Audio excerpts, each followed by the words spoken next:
राज्याचे उपमुख्यमंत्री देवेंद्र फडणवीसांची महत्त्वाकांक्षी योजना जलयुक्त शिवार योजना।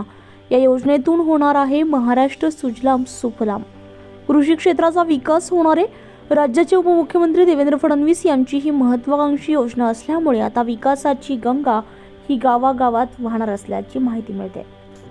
महायुती सरकारने पाण्याचा प्रश्न सोडवण्यासाठी महत्त्वाकांक्षी जलयुक्त शिवार ही योजना तयार केली आणि या योजनेचा फायदा तब्बल 1 लाख शेतकऱ्यांना झाला। या अनोख्या सिंचन योजनेमुळे महाराष्ट्राची पाणी टंचाई कमी होण्यास मदत तर झालीच, त्याशिवाय भूजल पातळीमध्ये वाढ होऊन विहिरी आणि तलावाचीही पाण्याची पातळी वाढली आहे। जलसंधारण प्रकल्पामुळे रोजगाराची संधी निर्माण करण्यात महायुती सरकारला यश मिळाले। शेतकऱ्यांच्या पिकाला उन्हाळ्यात पाणी या शेततळ्यांमुळे मिळाल्यामुळे त्यांच्या कृषी उत्पादनात वाढ झाली आहे। नद्या, विहिरी, तलाव भरभरून वाहतील, यामुळे शेती आधारित उद्योग व्यवसाय भरभराटीला येऊ लागलाय। शेती व्यवस्थेचा कायापालट होईल, हाच एक ध्यास घेऊन महायुती सरकार महाराष्ट्रामध्ये जलयुक्त शिवार योजना राबवत आहे।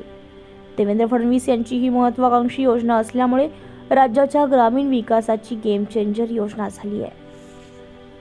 महाराष्ट्र न्यूजसाठी राहुल पाटील, नाशिक।